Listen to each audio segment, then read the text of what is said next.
Good morning. December 9th, 2019. We're here at Hakim's Bookstore. Beautiful West Philly. It's a little wet. It's a little gray. Still beautiful West Philly. 210 South 52nd Street. In between Walnut and Locust. In between Walnut and Chancellor. Get that free parking on Chancellor. Get that free parking on Locust. Spend your money in the store. This is for our people. I'm Smitty Bonton, Andre Smith. I'm your scholar in residence.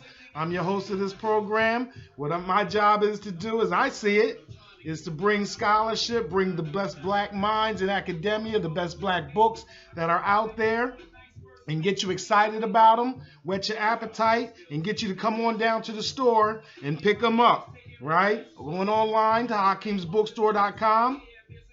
Hakim's Bookstore on Twitter, Hakim's Bookstore on Instagram, Hakim's Bookstore on Facebook. But come on down to the store, see everything we got. Remember the beautiful thing about black bookstores back in the day when you used to come and you see one you like, but you browsed around and you seen stuff that you never even thought of and you picked that up too. That's what we need you to do.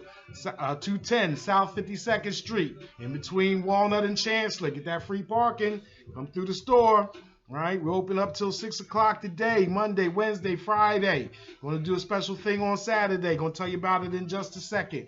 We're honoring for the people, Listervelt Middleton. Shout out to the old heads, those that blazed the trail before us, the Tony Browder files, all those that had great shows and brought scholarship and those things that were not taught in those that were not presented to us in many of our academic settings, things that were not shown to us on television, radio, or film, and bringing it to those minds that are really thirsty for it. So I'm glad you joined us today. Hope you have a good time. Again, I'm Andre Smith. I'm your scholar in residence. I'm a former law professor at American Association Law School institutions. I taught at Florida International, Howard, Widener. Where else I teach? Penn State.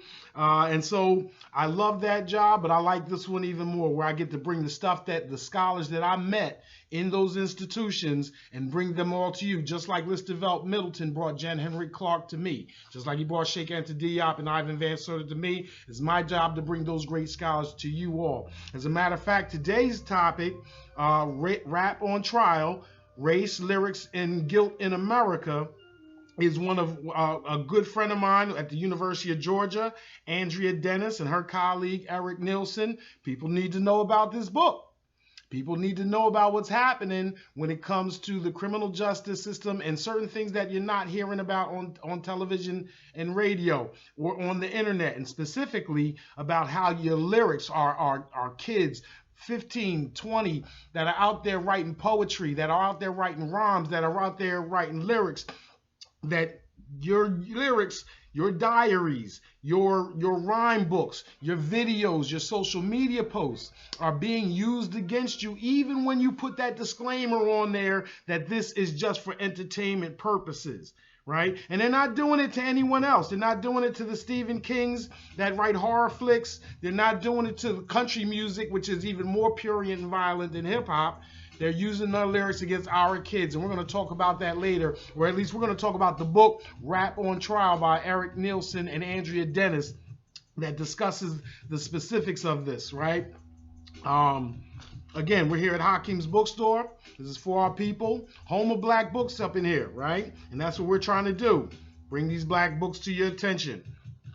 We're the oldest black bookstore in Philadelphia on the whole East Coast. 59 years since 1959. 60 years. 60 years in the game. We're going to do 60 more years. Founded by Dawood Hakim, presently owned by the Princess Yvonne Blake. Got Chris Arnold right here producing behind me. Got the beats pumping. A little Dead Prez. You can't go wrong with a little Dead Prez. All right. Again, social media. HakimsBookstore.com, Hakim's Bookstore on Facebook, Hakim's Bookstore on Instagram. Check us out.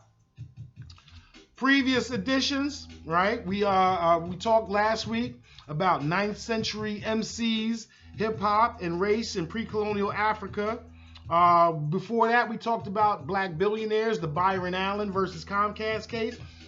Interesting thing happened earlier this week. that connects both of them and then pushes those on to this topic is a woman named Paula Madison. You may not have heard of her. I really didn't know who she was until I read the article. She also owns television networks. So we talked about Puff Daddy owning the Revolt Network on Comcast, and he issued a statement supporting Byron Allen. Paula Madison, it appears, also owns a channel called the Africa Channel, right? The Africa Channel is carried on Comcast, and she basically says the exact same thing that Puffy said about Comcast and how she supports Byron Allen because Comcast may carry her channel, but they do not support her channel, that they've broken promises to them that they're using her channel as part of the illusion for inclusion. I got her statement right here. I know we're going to talk about rap on trial, but I just want to put this out there because we need to honor the black folks that put themselves out there, right? That do have businesses that don't have to do this, right? That could just go along with the game. She's paid, she's comfortable, right? But she issues this statement in support of Byron Allen and in support of the Civil Rights Act of 1866, right? She says, the Africa Channel's relationship with Comcast has been cordial and at times even jovial, but our economic relationship cannot be described as a good one. Yes, Comcast is distributing TAC to about 4 million subscribers, but it has not meaningfully expanded our subscriber base beyond about 2 million Comcast subscribers. Although Comcast has not shut out TAC, the Africa Channel, Comcast has not been a good business partner with an unkept yet repeated promise by Comcast of 4 million additional subscribers.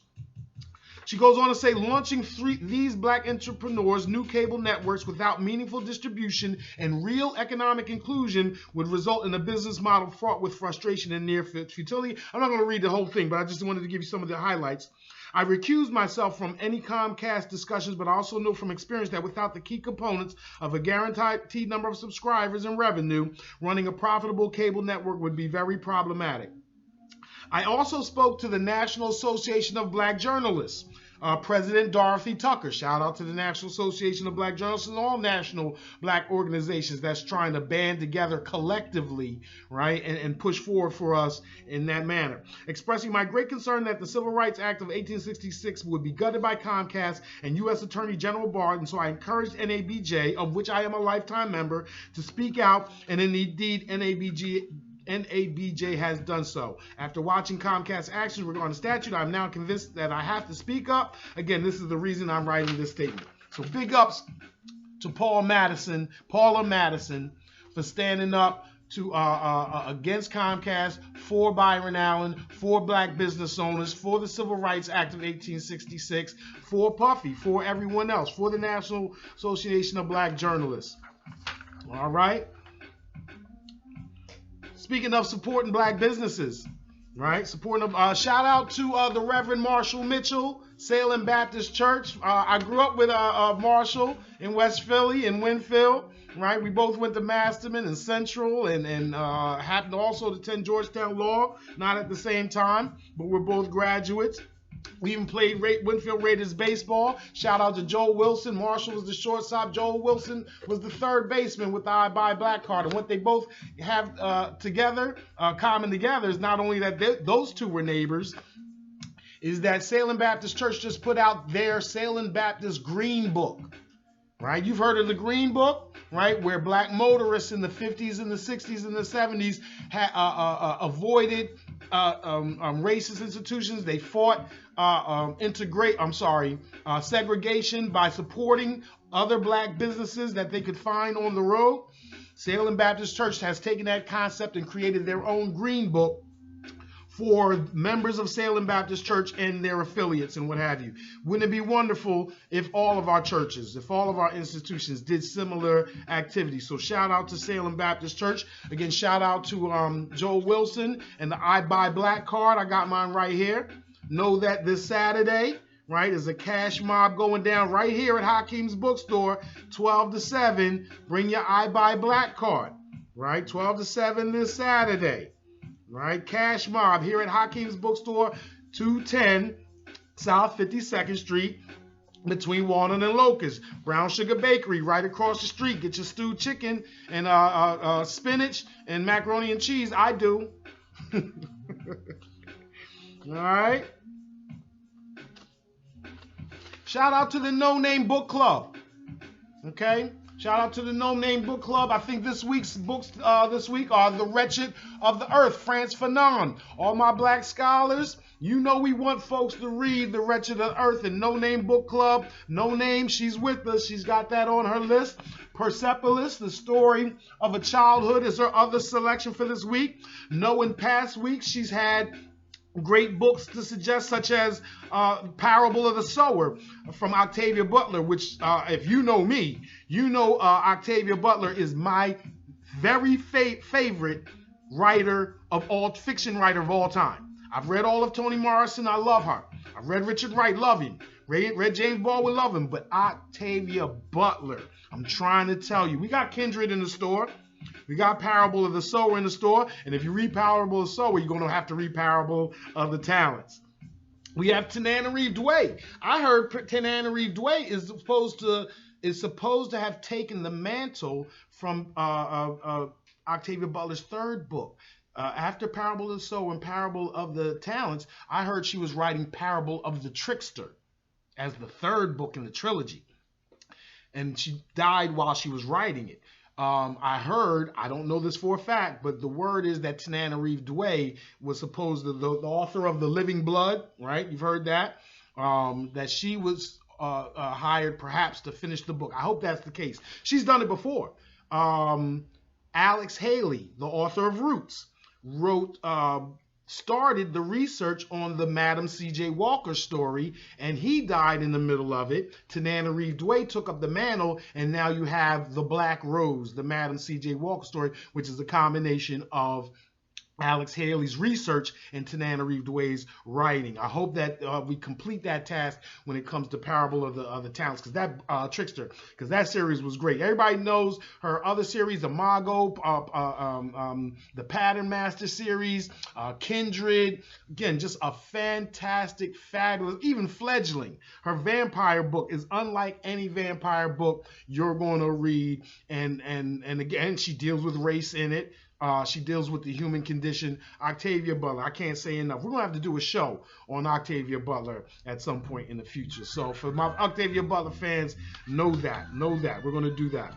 But right now, again, shout out to the No Name Book Club. Shout out to No Name for taking a stand about her audiences, right? That she has basically said, got a little bit of controversy, saying that she doesn't want to perform for majority white audiences. And that's an argument similar to all old heads remember our jazz musicians, right? That as they got older and popular, that their audience became whiter and whiter. I happen to go way back with the group Das Effects and some others that are now playing in Europe, and they love the fact that their careers are extended, but at the same time having to have your whole livelihood depend on audiences that really don't care about you once the show is ended. I know people feel a certain way about that, so shout out to No Name for actually taking some action, for actually doing some things that support black businesses, right, and black enterprises and institutions. Wonderful stuff. We're going to have other things here down at the bookstore, right? There'll be book signings. This is a wonderful place for independent authors, right? Talk to Miss Yvonne Blake about carrying your books here. We know that you could put your stuff on Amazon, but Amazon is not going to advertise for you, right? Amazon is not going to put it on a bookshelf for people to see as they browse through the store. Right, so black bookstores, black independent authors, we need to come together, right, and in mutual help, in a collective economic enterprise. Have your book signings. We'll have book signings down here at the bookstore. Some political mobilization events are in the works, right, connecting everybody with this community, right. It's going to be the intellectual hub of West Philly, telling y'all.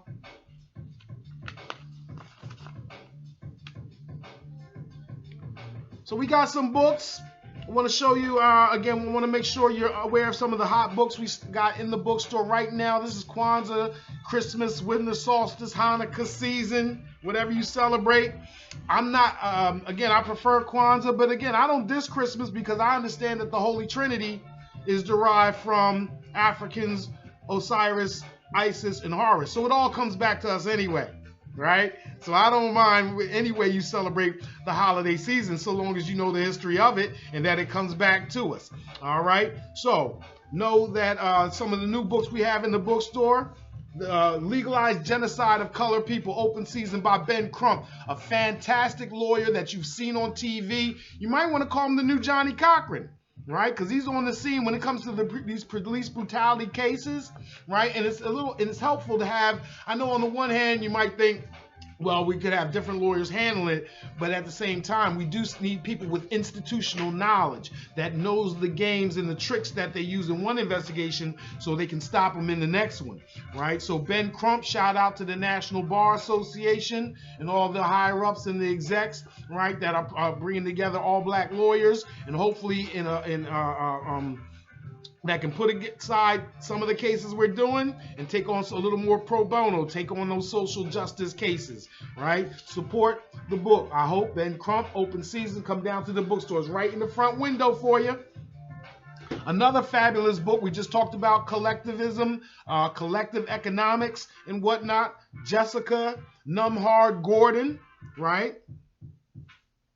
Teaches up in New York, and this is the history of co-ops, black cooperative businesses, mutual beneficial societies, churches, jobs, farmers coming together and putting together $5 to $10 a week and creating their own insurance companies, creating their own buying or purchasing outfits. Ever since slavery, right? From the South to the North, black folks coming together, pooling their resources to face to combat economic segregation and subordination, to do for our own collective courage. A great book. I'm in the middle of mine. This is the brand new copy. This is the last copy. You need to come down and get this one. I got my copy at home. I'm about halfway through it. And again, I hope we do a whole show on collective economics, right? That'll be coming. We're going to come to you week after week after week after week with these new topics. Shout out to Jamila Tucker, Mutero. Thank you for hanging out with us. Thank you for hanging out with us. Oh, and please, we got your book on the shelves. We need you to come down to your book signing and also talk to me about it, so I can talk about your book and promote it on this show for our people every Monday, 11 a.m. thereabouts on Facebook Live. It's going to be posted also on my personal channel, AfrolanticanJurisprudence on YouTube, and we're going to keep this going because we know you're thirsty. Right? We know folks out there are thirsty for more than what you're getting on regular television, radio, TV, even on the internet. Again, Facebook, Twitter especially. I know my kids are on Twitter. I know there's a lot of information on Twitter, but there's a lot of misinformation on Twitter. There are a lot of Russian bots or whatever you want to call them out there, white supremacists. I don't know where all these memes seem to come from that are trying to divide and conquer, split between us and Africans, trying to convince us of our own inferiority. Your kids need these books to combat that, right? To combat that myth of black inferiority, to combat that brainwashing. Oh, I'm so enamored with this book right here. Tom Burrow, a former Hollywood executive, right? That has dealt with the myth of black inferiority as it's been promoted by media sources and outlets. Great book. Come down here to the bookstore. Come check out Brainwash. Because if you see Brainwash, you're also going to see Understanding Jim Crow. That talks about similar issues, how these images, right? How these images affect our children, affect our action, right? Talik L, how can we get on the show? Well, first of all, let me know what you guys write, right? Because this is what we're trying to do. Is we're trying to bring black scholars, black authors, black writers. We're trying to bring it to a greater audience. So tell me what you write. Send us an email. Send us messages on Facebook, right? Tell us what your book is or what your ideas are, and we can incorporate them into a show. We might have to make this happen. Might not be immediate, but at the same time, we plan on doing this week after week after week, right? So all you independent authors, push forward. I'm trying to finish my book, my third book right now, right? My third book is will be called Afrolantican Jurisprudence, 5,000 Years of Equal Protection in the between Africa and African Americans. My second book was called Taxes, Death, and Trouble: How Starve the Beast Created the Black Lives Matter Movement. My first book was called Black Tax: The Relationship Between Tax Law and Racial Economic Justice. That one was published by Rowman and Littlefield, but then they priced it too high and they don't even market it. So I'm down with the self-publishing stuff, right? I'm down with the independent authors, because when you go with the majors, it's just like a record company. They will shelve you if they're not in support of your book economically or politically or both. So great questions. I appreciate everybody stopping by, hanging out with us for a second. As a matter of fact, if we're going to talk about books, I'm a huge fan of the Journal of Blacks in Higher Education. And every week they put out a list of black books that scholars have produced about the struggle, about economic justice. And especially this week, there seems to be a lot of biographies. And trust, know that in this store, we got the biographies for your kids. We got Harriet Tubman, Demon Slayer. We got Harriet Tubman for your kids, so that if you see the movie or if you don't see the movie, you can edify that education. You can amplify it with the books that are in the store. It would take me all day to list all of the people in the store that we have represented, from Muhammad Ali, and you know this is 52nd Street Muhammad Ali Way, from Bessie Coleman. Again, get there. We have a wonderful kids section. Fill up your kids' bookshelves. Fill up their rooms with these books so they can have them, touch them, feel them, right? The Journal of Blacks in Higher Education. Who's some of the people that there's some biographies on Phyllis Wheatley. A new book called The Writings of Phyllis Wheatley. And I want to mention this one because it's edited by Vincent Coretta at the University of Maryland, a white guy, but he does a lot of work with African American history in the early 19th century. I've actually cited him in one of my previous books on Equiano the African. And Equiano the African is an important book because it talks about the enslaved Africans that came from royalty, the enslaved Africans that were educated in Africa at Timbuktu, that had sophisticated ideas of governance and whatnot, that they were as learned as the ignorant South at that time, that did not have universities, that did not have many schools, even for white folks at that time. So Vincent Coretta is a very important scholar on the likes of a modern day Martin Bernal and them. Walter White, the NAACP's Ambassador for Racial Justice, by Robert Zangrato.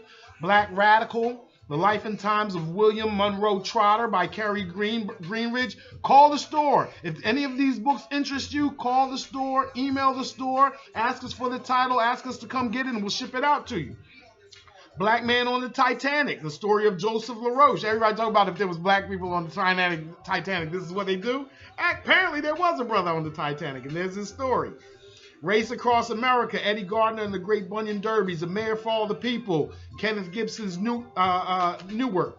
Howard Thurman: Philosophy, Civil Rights, and the Search for Common Ground. Oh, shout out to brother Kenneth Taylor, 65-year-old brother who is a philosophy professor at Stanford, who passed this year, or passed this last couple weeks. I know a lot of folks in law schools, a lot of my colleagues and all that are mourning the loss of such a great scholar of philosophy. Revolution in Black and White: Photographs of the Civil Rights Era by Ernest Withers. Oh, how about some popular figures? I Wonder You: How Prince Went Beyond Race and Black. Interesting. By Adolfo Nama and Rutgers University Press. Interesting. Jacob Lawrence: The American Struggle, edited by Elizabeth Hutton Turner and Austin Barron Bailey. Okay, Jacob Lawrence, you understand, those that are familiar with the great artist, right? We got to honor that memory, right? Seems like a good book. And edited by, which means it's going to have several authors contributing articles from lots of different perspectives in that book. John Herbert Wheeler: Black Banking and the Economic Struggle for Civil Rights.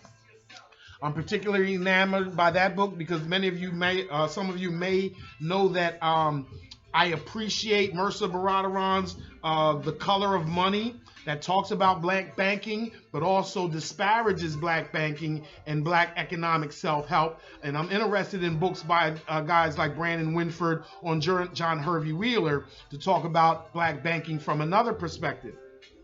There's also NASA and the Long Civil Rights Movement, edited by Brian C. Odom. And then the last two books I just want to mention, I know I've mentioned a bunch of them, but I want to also mention two other books that I'm really interested in. Hardship and Resilience in a City of Broken Promises by Jody Adams Kirshner, and even more so, Progressive Dystopia, Abolition, Anti-Blackness, and Schooling in San Francisco by Savannah Shange. And I'm really interested in that book because, again, what she's addressing is something I often address. I have affection for progressive ideals and progressive people. However, San Francisco is, even within California, supposed to be this progressive haven, this center of forward thinking. And yet in their public schools, black boys and particularly black girls are penalized, punished, and imprisoned more than anyone else.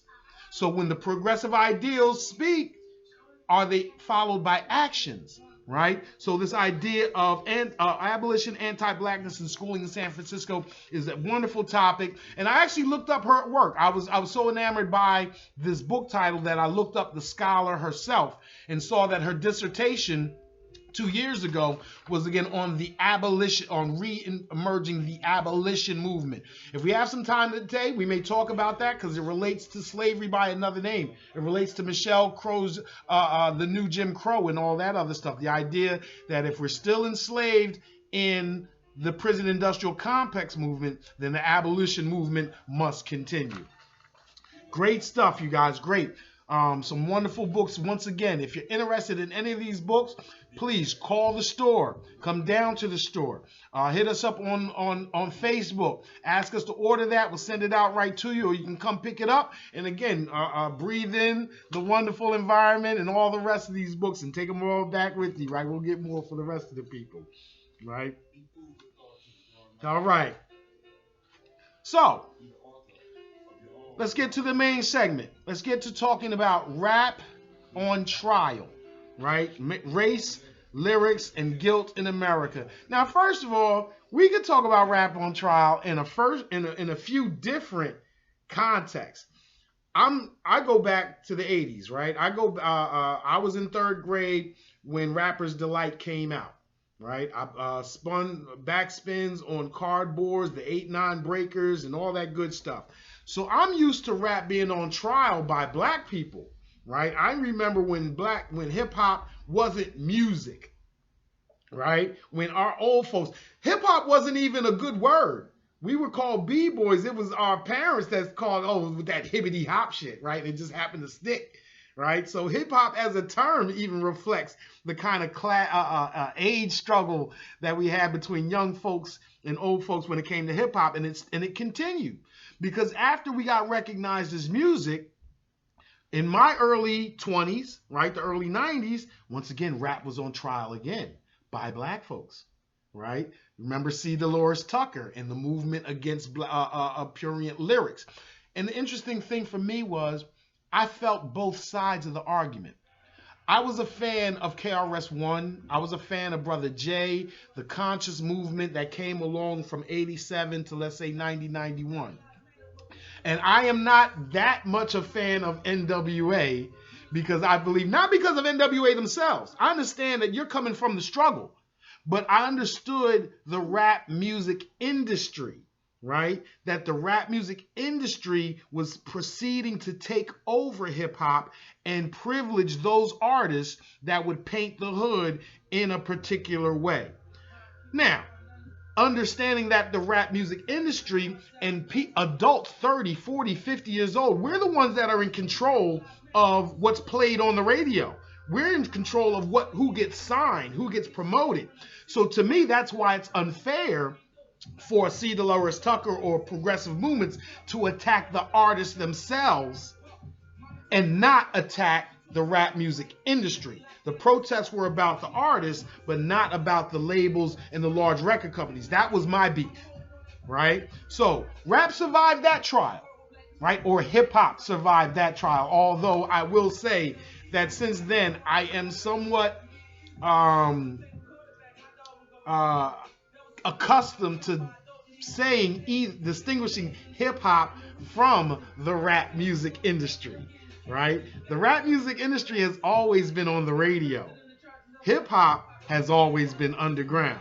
Sometimes hip hop bubbles up to the mainstream, but in my view, usually when our purest form of hip hop are those that are underground, that aren't getting the record deals, the multi-million-dollar promotional budgets, that just have great lyrical skill. And one of my great moments in life as an academic, when I taught at FIU, I actually had the privilege and the honor of being in a conference with KRS-One that he called for, called the hip hop and the art of civilization building, right? To try to come together as hip hop artists and build a society that promotes meritocracy better than the ones we experience now. Meritocracy, what do I mean by that? The idea that you should have more if you are if you have better, if you've earned it. And that hip hop is an example of a meritocratic society, because it doesn't matter whether you're white, black, or Asian. If you are the best breakdancer, you are the best breakdancer. If your rhymes are tight, your rhymes are tight, and that's all that matters. And if we could and if the rest of society could bite onto real hip hop, we'd all be a little bit better. Right?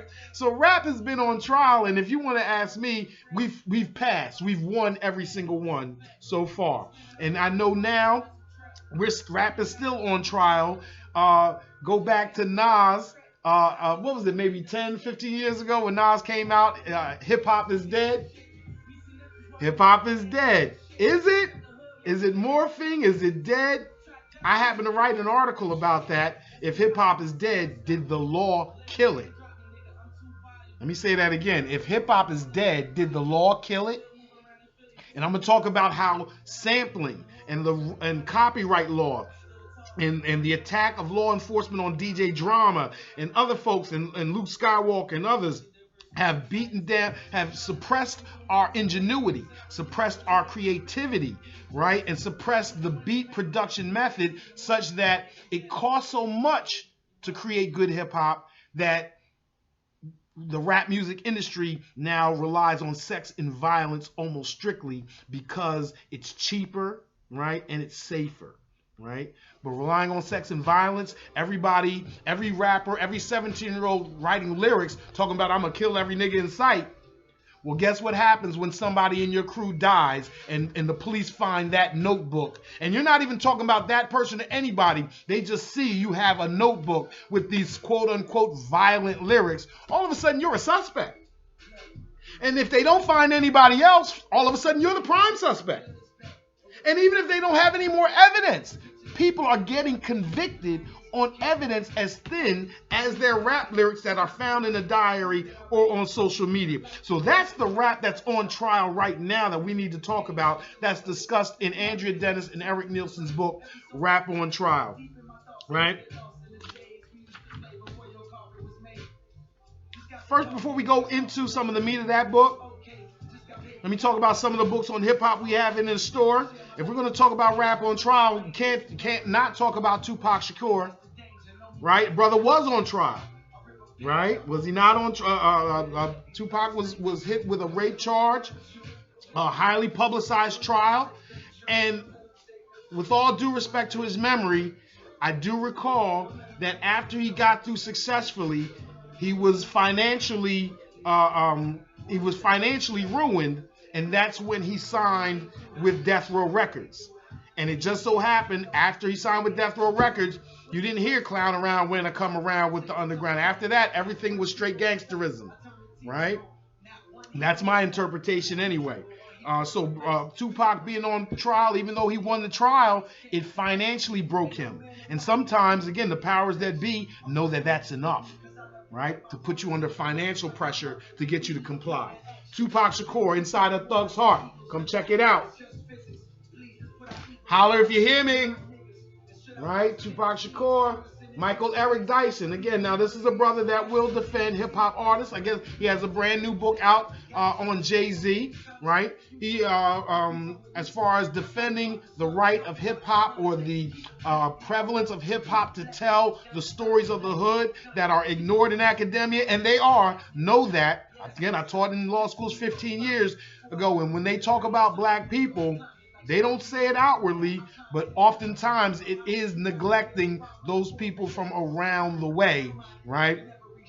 Holler If You Hear Me by Michael Eric Dyson.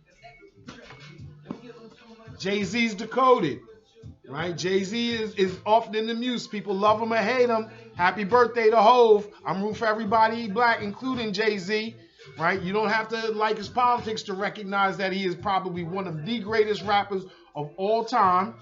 And not just in marketing, we're talking about skills, we're talking about style, and we also talk about, if you listen close enough, you hear the politics in the lyrics. So just because he may have said one or two things that you may not agree with, I don't throw the baby out with the bathwater, right? I don't cancel folks just because they don't agree with me on 100% of things. I know that in H to the Izzo, right, he said he's going to move in a room full of show this for the culture, show them how to move in a room full of vultures, right? Going to do this for what y'all did to the Cold Crush. And again, one of my favorite artists of all time. Got to come down, check out the Bob Marley, right? Again, if you are a critic of hip hop, if you're a critic of the idea that hip hop lyrics are not political enough for you, if you don't think hip hop lyrics are conscious enough for you, then why aren't you listening to reggae? Why aren't you listening to Capleton, Sizzler, Kalonji, Bushman, right? They're bringing all that consciousness to you. Bob Marley style. Have your kids listen to those music. Black folks all around the world are bringing message in their poetry to you. Fantastic stuff. Right. I want to mention a book that actually on hip hop, before, again, when we talk about hip hop and the law, when we talk about race, lyrics, and guilt in America, before she wrote this book, Rap on Trial, Andrea Dennis and myself have written articles that are published in a book called Hip Hop and the Law, the key writings that sparked the movement. I have Andre Cummings, the late Pamela Bridgewater editors, and also Donald Tibbs for my West Philly folks. Donald Tibbs writes on the prison industrial complex, and he was also the chief editor of Hip Hop and the Law down at Drexel Law School, right? A law school that was created just in the last 10 years, right? So shout out to Donald Tibbs, shout out to Wendy Green, to their dean, Dan Fuller, and all those down there. I hope to see, to meet with the Black Law Students Association of Temple, of Drexel, of Penn, and we can chop it up about for the people and stuff like this. But in Hip Hop and the Law, we had several articles talking about the intersection of law and hip hop, and most of them were from the criminal justice perspective. My article is from a property perspective, although it does deal with the criminal nature of hip hop. In other words, what I'm suggesting is hip hop was lawless from the beginning. That is part of its allure. And I don't mean gangsterism. I mean that hip hop created itself by taking property from others and converting it to a better use, right? We're going to take old R&B, and then we're going to take old beats, and we're going to rhyme on it, and we're going to make something new. Kool Herc came out and brought his turntables and stole the power from the street light, right? Then we had break dances and graffiti, right? Painting your name and your crew and all that on public spaces. How did it get around? How did it get out of the Bronx? Through pirate radio stations that disrespected the Federal Communications rules, right? And that's how, and bootleg, and mixtapes that spread hip hop from city to city, that take it from New York down to Philadelphia, down to DC, Atlanta, Miami, all the way out to Chicago, right? So all of these vehicles in some way violated the law, and yet hip hop grew from it. And that is hip hop's claim to counterculture, that it grew up in opposition to property owners. And again, I distinguish hip hop from the rap music industry because the rap music industry doesn't diss property owners, it asks us to be them. It's not counterculture. Bling bling is the culture, the consumerism culture that we're in, right? So pure hip hop, in my view, grew up as U.S. counterculture, as counter to the idea of the sanctity of public property, even when it's not useful, that poor folks take things that are not used correctly and use them in a more efficient manner, and that should be praised instead of disparaged or criminalized, right? But we see that's the opposite. We see that's the opposite, where American jurisprudence and American law should love hip hop. Just like jazz. Jazz meant sex music when it first came out. Those jazzy houses, right? It was dissed at the beginning. And then 50, 60 years later, it becomes an American staple.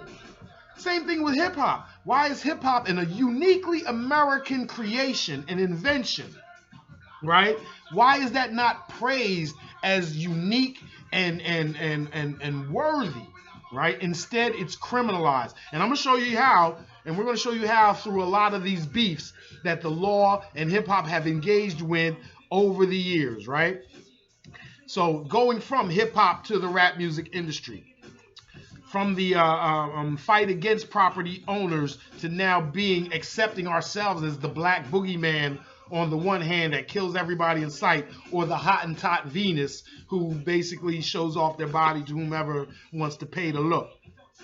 So one of the first legal battles, now outside of the black on black battles of hip hop, let's talk about black people hip hop versus the law. First, let's talk about the First Amendment. Who goes back to the 80s with me to 2 Live Crew, right? And remember Luke Skywalker and them first ran into legal trouble with the obscenity laws down in Broward County, being locked up by the police when white artists didn't have the same issues.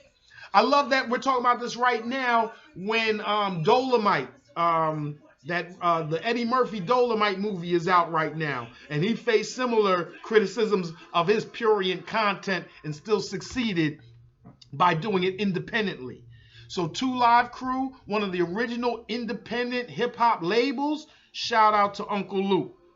And shout out to all he's doing in the Miami community today with the kids. You can't see nothing going on with Little League football and other stuff down in Miami without Uncle Luke being involved. Ice-T, right? Again, one of my first cassette tapes of all time. I got me a little job. I ran down to Funko Mart down on 8th and shout out to Funko Mart and Sounds of Market and all that. I ran down there and I copped what? Criminal Minded, As Nasty as They Want to Be by 2 Live Crew. And I also got Rhyme Pays by Ice-T. And all stuff a 16-year-old kid probably shouldn't have that I had to hide from my mom. But they were hiding the Red Fox too, so we were even. But then Ice-T goes up later, right? And then he runs into his legal trouble with body count, right? So again, the First Amendment seems to apply if you're killing cops on television or film, or if you're Stephen King talking about murdering lots of people in a horror story or a book. You're allowed that breadth of expression, right? You're allowed that spectrum of creativity if you're a white horror artist, if you're a country music singer. The studies have shown that country music is more violent than hip hop. Country music talks about sex and violence more than hip hop is, but you don't see country music painted as inferior. You don't see it painted as an un-American, and you definitely don't see the lyrics in country music used to convict country music artists, right? The chilling of, even beyond fairness to the individual, there would be this argument that you're chilling the art, you're squelching the art, and that would win on itself beyond, we're not even talking about the person, the defendant, but when it comes to hip hop, we don't have that, we don't get that leeway. Right? We don't get that leeway. Any lyric that we utter in a diary, in social media, in a rhyme book is somehow proof of our violent character and our propensity to commit crimes. Again, this First Amendment issue, this is a First Amendment issue, right? When we're talking about obscenity, we're talking about the breadth of expression, right? This First Amendment issue even moves forward to today. Again, this Tekashi 6ix9ine issue, I don't care about him, but it is problematic that these RICO statutes that were created to attack organized crime and the mafia are now being used to label any black person in the hood that darn near as a member of a gang if you have a certain affiliation with others that are. I grew up in West Philly. I guarantee you, I am a law professor, but I guarantee you many of my friends that I hang out with then and to this day were involved in criminal activities. That's just the way it is if you're going to live up in an urban setting in America. I'm a public school kid from elementary school, middle school, and high school. So some of the people I associated with, or some people that I ran track with, are upstate right now for murder and other things. Does that make me violent because I have associated with these people? Does that make me criminal? Does it make you criminal because you've associated with these folks? But you see that there was a big to-do about Tekashi 6ix9ine naming people that were down with the crew because under criminal statutes, if you can be placed within a criminal enterprise, you can be charged for the crimes of the whole, even though you didn't necessarily participate in it, right? And what happens then when you're charged with that? You're pressured to roll over on other people, right? And to testify against other people, whether you have accurate testimony or not, you have something to lose. And we'll take it away from you if you don't testify against this particular suspect. We will take your child away from you if you don't testify against this particular suspect. And what they'll do is, and what Rap on Trial, Andrea and Dennis and them have illustrated time and time again, you get these false confessions or coerced confessions. You tie them together with these rhymes that were found on Facebook. And note that the rhymes will be tied together. If you have one violent lyric in one rhyme, in one song, then you got another one in another song, and then you got another one in a third song. And let's say you have 5 other songs that don't talk about violence at all. They're going to string those 3 together and act like it's all in one song, and they're going to kick it in front of the jury with a menacing look to make you look like a monster, right? The idea that prosecutors are doing it is disgusting. The idea that judges are allowing them to do it is unfair. And the idea that circuit courts of appeal are not checking these lower courts is, again, the subject of the book, Rap on Trial, Race, Lyrics, and Guilt in America. It goes beyond the First Amendment. It goes beyond the First Amendment. Again, let's even talk about the solution that Killer Mike offers. Killer Mike, I hope people know who I'm speaking of with Killer Mike. He's a hip-hop artist for the last 20 years. He's pretty much kind of switched over from producing hip-hop records to more of a political bent. I know I've seen him on posters and stuff with Barry Sanders and, not Barry Sanders, Bernie Sanders and others. Killer Mike wrote the intro to Rap on Trial, right? And he argues that the solution for our kids that are caught up on this is creativity, right? One of the easiest ways the prosecutors get you is when you specifically name other people in your lyrics. When some kids have been locked up for threats against police officers, and it becomes easier when you specifically name the police officer in your rant, right? He said, change the name. Come up with a fictional character. Express your anger. Do not stop expressing your anger. For many of us, if it wasn't for writing lyrics, then I may act out this violence. I need to express myself in the art to get it off my chest. But knowing that there's scrutiny, knowing that the police and the FBI are scrutinizing all of social media and all of the other things, you still have to be smart about it. And smart in this context also means good because it means creative. right? Hip hop is about creativity. So be creative enough to use metaphors, to use similes, to use names, to fictitious names and what have you, right? It still may not stop you entirely. It may not stop the prosecution entirely, but you don't make it easy for them, right? You don't make it easy for them. But here's a problem with that. There's a structural, institutional problem with what Killer Mike is saying. There's nothing wrong with what he's saying. He's correct. The problem is, if you're being creative, are you going to get signed? If you truly want to be a hip hop artist and you want to rhyme about the trees and the seas and whatnot, if you want to rhyme about every part of your experience, will you get signed? Again, I grew up, I went to school at DePaul University in Chicago before Chicago had any known rappers. Shout out to my brother Twan, who used to be a rapper out there, and he could rhyme about anything, anytime, anywhere.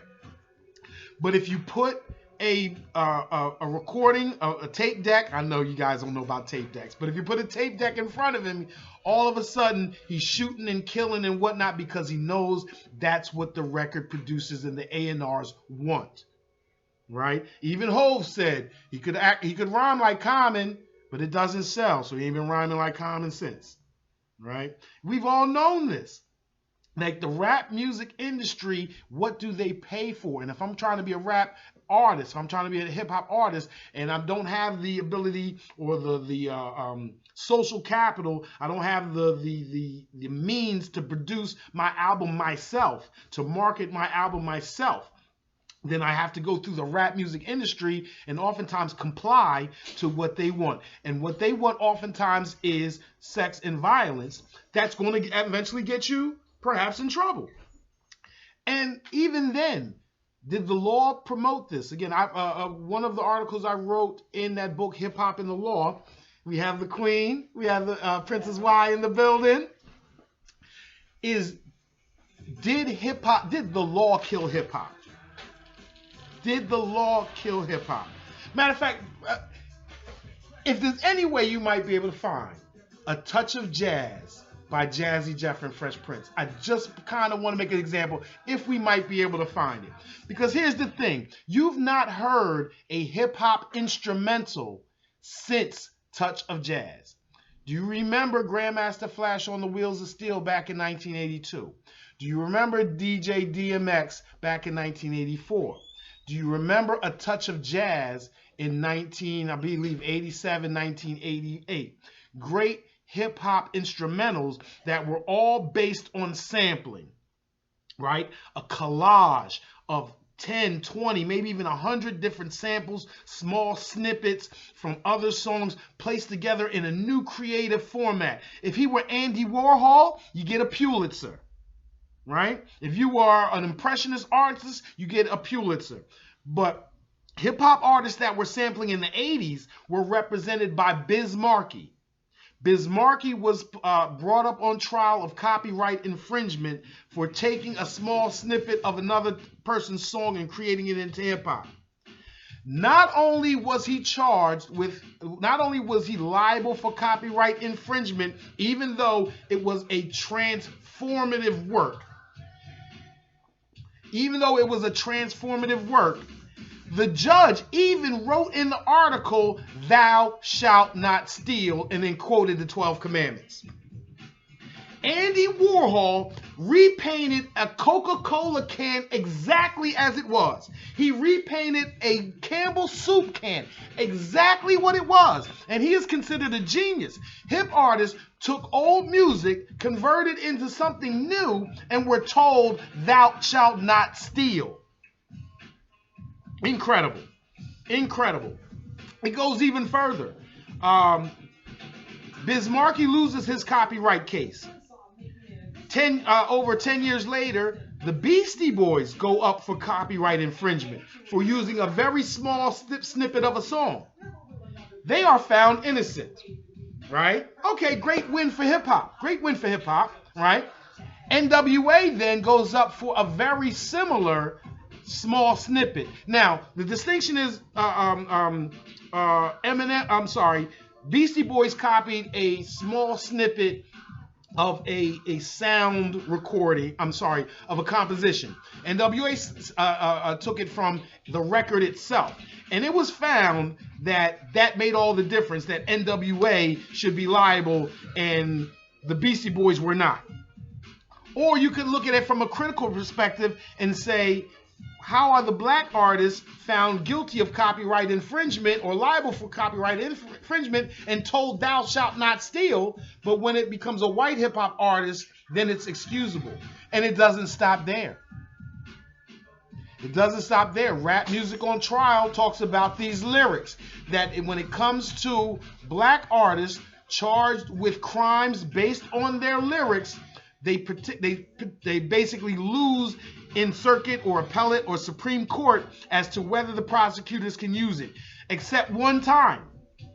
In a case called Elonis, and I believe it's the 8th Circuit, someone offering threats, threatening their ex-wife, right, on social media in the form of rap lyrics, was charged with terroristic threats, but they said, no, it's no different than who?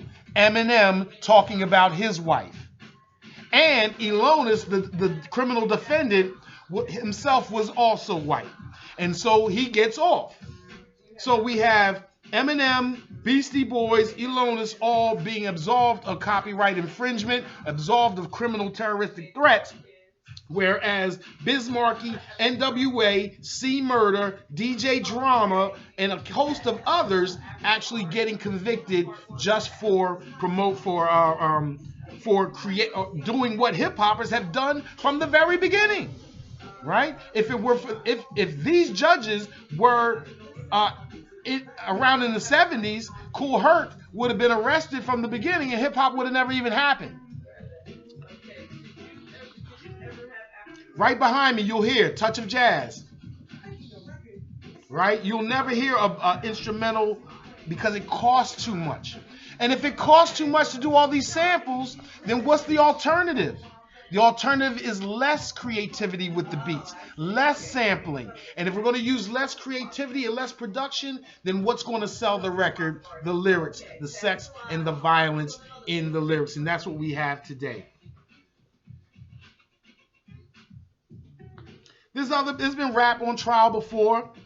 We've seen the disparate impact. We've seen Tupac prosecuted for crime. We've seen P. Diddy. We've seen Lil' Kim. We've seen others. I'll even include Ray Lewis. We've seen in the 90s a spate of artists, again, painted as thugs or painted as criminals because they listen to hip hop or because they're in the hip hop industry. And that's dangerous because what did it spark? It sparked the Stop Snitching movement. Right? Remember, Carmelo Anthony got in trouble for supporting the Stop Snitching movement in Baltimore. But it's a natural reaction. If on the one hand you're going to use my lyrics, if you're going to use other, if you're going to use lyrics on social media to convict me, right? And then not only that, to put the pressure on me so that I roll over and falsely testify on other people, then the response is for all of us to not cooperate, right? And that's not good. That's not good, right? On the one hand, we need to protect ourselves from abusive police and law enforcement. On the other hand, we are in an area where our daughters, our wives, our mothers, our sons, our brothers, they need to be protected. True criminals need to be caught, right? So this idea of not having any effective law enforcement because on the one side, they're being unfair to us, and on the other side, our response being that we're not going to cooperate with them at all, puts everybody in a harmful position, right? Puts everybody in a harmful position. So we need to get this right from the top. We need to put rap lyrics, hip hop lyrics on the same plane as country music, as on the same plane as horror films. You would never, ever, ever, ever, ever. I don't care if somebody died in Stephen King's house. You would not use his books and his movies to show that he has a mental state of a murderer or that he confessed to the crime in his lyrics, or that he is his lyrics are a threat to other people, right? So, there's a brother, now back to kind of an internal, when we talk about stop snitching, when we talk about our responses to when we talk about our responses to law enforcement, I have to bring up a brother that spanned both hip hop and criminal justice. Oh, shout out Nefertiti. Thank you for joining us and hanging out with us. I want to shout you out with a very, very bright brother who's written 2 books that span both sides of this discussion. His name is Paul Butler, and he's a professor of law at Georgetown University down DC. The first book I want to introduce you to is, he wrote, Let's Get Free, a hip-hop theory of justice. Right? So going back to this idea of KRS and the art of civilization building, if hip-hop tried to create its own society, if black people created our society, if you remember Earthseed in Octavia Butler's book, Parable of the Sower, right? How would you create a criminal justice system that's fair, that's different than what we experience? It's one thing to criticize what we have, and we should.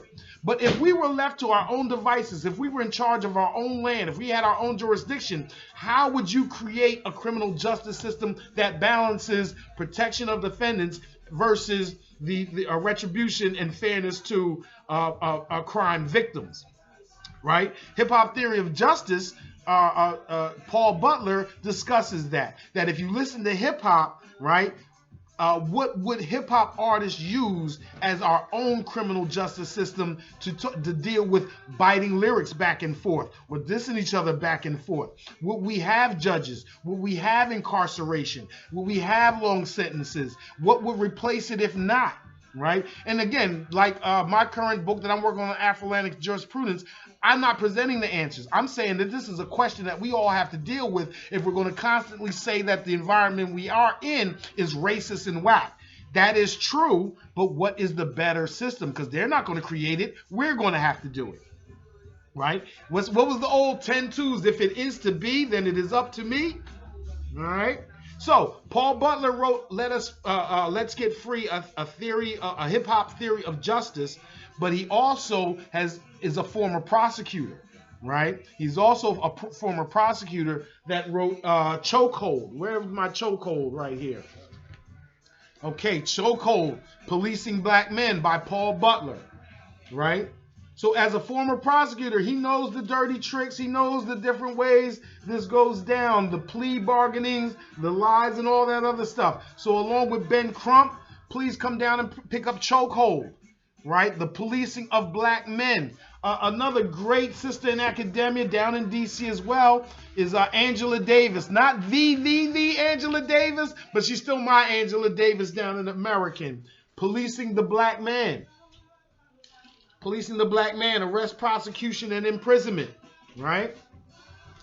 Shout out to James Foreman, Locking Up Our Own, Crime and Punishment in Black America, right? Many of us in the 90s, especially those of us with a little something, we were banging the tables. We were supporting increased incarceration for drug dealers and whatnot, only to find out 20 years later they're still in jail while marijuana is being sold legally by white folks, even here in West Philly and Chicago and other places where folks are serving long sentences for having done the same.